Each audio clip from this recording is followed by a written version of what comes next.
Kita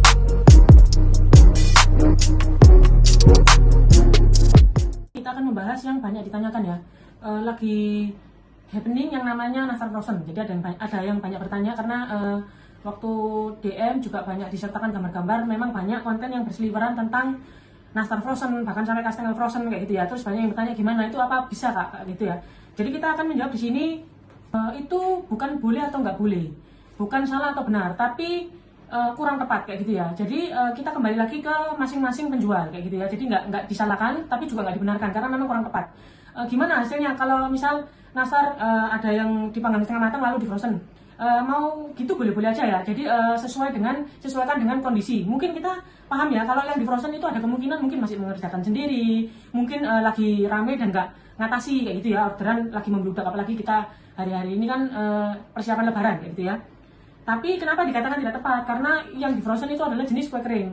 Adonan apa yang bisa di frozen? Yang seharusnya di frozen adalah, yang masih bisa di frozen adalah adonan misal kayak soft baked cookies kayak gitu ya. Cookies yang juga orang banyak bilang soft cookies itu memang harus di frozen untuk flavornya supaya dapat kayak gitu ya.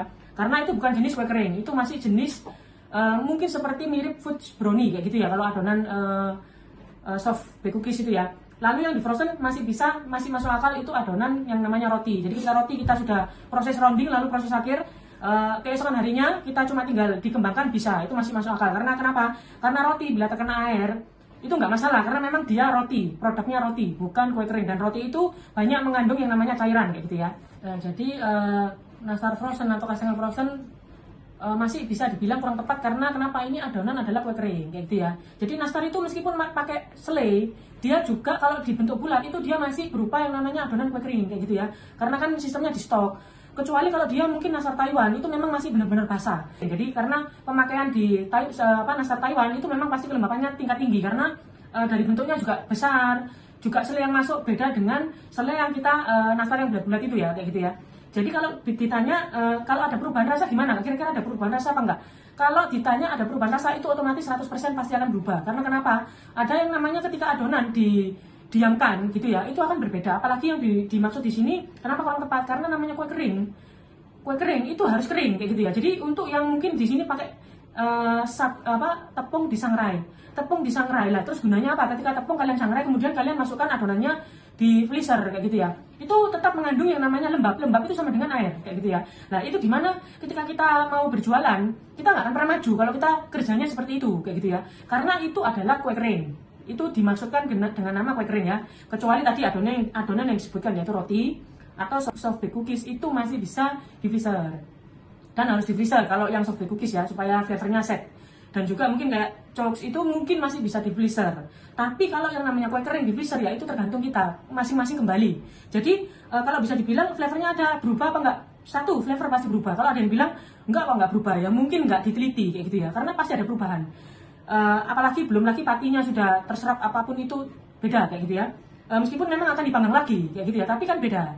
Lalu ada juga yang namanya ketahanan produk itu dipertaruhkan ya kayak gitu ya. Karena kalau kita sudah nggak disangrai tepungnya, lalu masih kayak gitu, meskipun juga tepung disangrai, tapi kalau kita frozen itu memang juga akan kayak nggak masuk akal kayak gitu ya. Jadi ngapain kita lakukan dua hal? Jadi sangrai habis itu dimasukkan frozen, kan dia lembab kayak gitu loh. Meskipun nanti langsung gitu kok, habis ditata nastarnya, yang saya diperhatikan video itu ada sobat baker yang ngesen ya, ditata gitu langsung di baking ya oke. Nggak masalah ya, itu pribadi masing pribadi. Jadi tapi kalau untuk khusus baking sendiri nggak dibenarkan karena memang kurang tepat. Kalau memang terpaksa ya silakan kayak gitu ya. Karena apa? Karena ini jenis kue kering, apalagi yang namanya kastengel kayak gitu ya. Kastengel itu benar-benar harus mengeluarkan keras gitu ya. Kayak keras, bukan keras yang kriuk itu bukan, tapi dia untuk yang memakai keju edam itu juga nggak sembarangan ya kayak gitu ya. Karena itu kan produk dairy-nya banyak kalau di resep yang kastengel, tapi juga resep kastengel itu juga banyak. Ada juga yang cuma pakai keju cheddar, ada yang pakai parmesan, ada yang pakai paling tata tinggi yang paling enak memang pakai edam. Nah itu juga di frozen ya bisa dilakukan kembali masing-masing individu. Tapi kalau di khusus baking private disarankan enggak kayak gitu ya, karena kurang tepat. Jadi benar enggak, salah juga enggak, tapi kurang tepat karena ini kue kering kayak gitu ya. Jadi kalau kita mau membahas yang namanya ketahanan produk, ya jelas otomatis nastar bisa bulukan, kastengel bisa bulukan. Kecuali kalau kita memang jualnya masih skalanya kecil sekali, jadi home industry ya, cuma by order, by PO gitu ya. Tapi meskipun by PO kan kenapa harus dimasukin kulkas kayak gitu ya kan, Kalau mau besar, kalau kita mau jualannya serius ya juga serius dalam memproduksinya. Jadi jangan capek ngantuk sudah malam freezer, capek taruh kulkas adonan kayak gitu ya, capek nanti aja besok. Beda ya. Kalau kita memang mau menekuni yang namanya dunia bakery ini sendiri, itu nggak bisa kalau kita nggak menyelesaikannya dengan benar. Jadi kalau memang ordernya banyak, kalau di kursus baking private ya, oh kita akan baking beberapa batch. Jadi semua bahan sudah disiapin, tapi diaduk, di mixing itu setelah akan dikerjakan. Itu pun dikerjakan sampai selesai. Karena kalau di sini kalau ada yang tertunda pun itu semua sudah bentuk cetakan dan sudah ditaruh di cooling rack, kemudian besoknya kita baking itu masih oke kayak gitu ya. Itu masih bisa dengan ruangan ber-AC kayak gitu ya. Tapi kalau kue kering kalau di sini tidak disarankan. Jadi bagaimana kalau nggak di frozen, nggak boleh di frozen, gimana caranya solusinya? Kalian bisa mengerjakan per batch. Jadi kita biasanya ada banyak bowl-bowl gitu ya. Jadi misal mau bikin nastar semua hari ini ya, kita akan ada 10 bowl gitu ya. Jadi semua nanti bahan akan dicampur, kemudian di mixer satu bowl kayak gitu ya. Jadi nggak langsung, meskipun ada mixer yang besar planetary, nggak kita langsung campur karena itu oily dan juga nanti bisa yang namanya ya, kalau kecuali kita pengerjaannya cepat ya. Jadi misal kalau kita lihat pabrik kue kering ya, mereka kan pekerjaannya sangat banyak. Itu karena tujuannya apa? Ya kualitas adonan itu sendiri diperiksa, dijaga. Jadi nggak mungkin dong proses industri besar seperti kita nggak sebutin ya, kue kering yang banyak macamnya itu ya, dia pakai metode di frozen. Kenapa dia nggak pakai metode frozen? Kenapa dia bayar harga mahal untuk SDM yang mengerjakan langsung adonan ketika keluar dari mesin? Yang banyak itu langsung ditaruh di meja, langsung digeruduk sama banyak orang kayak gitu ya, langsung diserbu banyak orang. Karena memang kualitas adonan akan beda, yang ditunda-tunda sama yang langsung diselesaikan kayak gitu ya. Karena ini kita membahas yang namanya jenis kue kering kayak gitu ya, kue kering. Jadi namanya aja kue kering, ya itu harus kering kayak gitu ya. Apalagi kalau kita menjualnya dengan cara stok, jadi nggak bisa kita stok. Kecuali kalau kita memang mungkin ada si A yang membuat kastengel di frozen, nastar di frozen, ya oke. Kalau itu untuk makan sendiri boleh, atau kalau langsung dijual ke teman sendiri boleh. Karena kalau teman sendiri nggak mungkin banyak komplain ya. Tapi kalau kita sudah menjual dan dengan serius berusaha membesarkan usaha kita sendiri, kalau produknya kalian kayak gitu dijamin ya, nggak akan ada yang beli lama-lama kayak gitu ya. Karena mereka akan beda kualitas dengan yang produk yang benar-benar fresh, dikerjakan sampai selesai, tapi di stok itu akan berbeda kayak gitu ya. Karena kita coba sendiri di bakery sendiri pun yang menjual cookies atau kue kering yang jenis seperti adonan kering seperti ini tidak pernah di frozen kayak gitu ya, karena langsung diselesaikan. Kecuali dia memang roti atau apapun itu masih bisa di frozen kayak gitu ya. Jadi benar apa enggak terserah, bisa kembali ke sudut pandang kalian sendiri. Tapi kalau di kursus baking private sendiri tidak akan pernah memakai yang namanya kue kering di frozen kayak gitu ya. Karena apa? Karena dari karakter resep juga di kita nggak masuk akal. Karena kalau kastengel aja kita nggak kerjakan, dia sudah langsung oily kayak gitu ya. Nanti ada beberapa bahan juga yang nggak aktif, belum lagi penyerapan pati. Jadi nggak masuk akal kalau bilang nggak ada perubahan. Itu cuma namanya memaksakan kehendak ya, bahwa kita nggak mampu ngerjain, kemudian kita bilang oh nggak ada perubahan kok, ya terserah. Tapi kita lihat aja sebesar apa nanti calon-calon pelanggannya. Karena yang produk tidak dijaga memang akan seperti itu, karena akan tetap ya jual.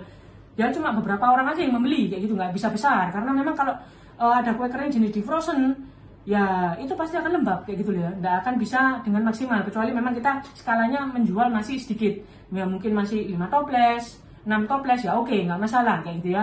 Dan apalagi kalau itu langsung dikonsumsi sama pembeli, oke. Tapi kalau kita stok ada di toko gitu ya, kita sudah punya toko, kita stok ya nggak bisa kayak gitu ya. Dijamin akan ada perubahan rasa yang benar-benar banyak kayak gitu. Belum lagi ditambah zat-zat bahan apa yang bisa tidak aktif karena di freezer kayak gitu ya. Jadi bisa juga baca tambahan di bawah yang mungkin kurang jelas, mau tanya-tanya boleh. Tapi kan ya di sini kita tidak membuat yang namanya statement oh nastar di frozen salah, enggak. Oh itu benar enggak juga, tapi enggak tepat kayak gitu ya. Oke, jangan lupa juga kalau mau tanya-tanya dan mau lebih lagi tentang bahan-bahan atau juga mau upgrade level, bisa kalian juga ikuti Instagram kita di kursus baking private ya. Atau juga kalian bisa join di ini, kita sudah banyak member, jadi ribuan ya. Nanti kalian bisa tanya-tanya secara detail dan tidak akan disesatkan informasinya ya. Jadi cuma berusaha membagi yang namanya informasi daripada meja kerja ini ya. Karena ini banyak sekali yang sudah join, dan kita juga berusaha untuk mengembangkan yang namanya dari dapur sendiri itu gimana bisa menjadi produk yang skala mall sampai kualitas internasional. Jadi kalian bisa join, WA-nya ada di bawah sini ya, kalian bisa cek, lalu bisa join. Joinnya gimana? Gratis atau berbayar? Gratis 100%, dan nanti di grup ya nggak ada email-email marketingan yang untuk memaksakan orang membeli share, nggak ada ya. Kita cuma pure cuma untuk ingin sharing dan berbagi apa yang kita tahu di meja kerja kayak gitu ya. Jadi pure nggak ada paksaan apapun atau promo diskon nggak ada ya. Jadi semua pure, kalian mau tanya apa, kalau kita bisa jawab kita akan jawab dan terangkan kayak gitu ya. Oke, see you.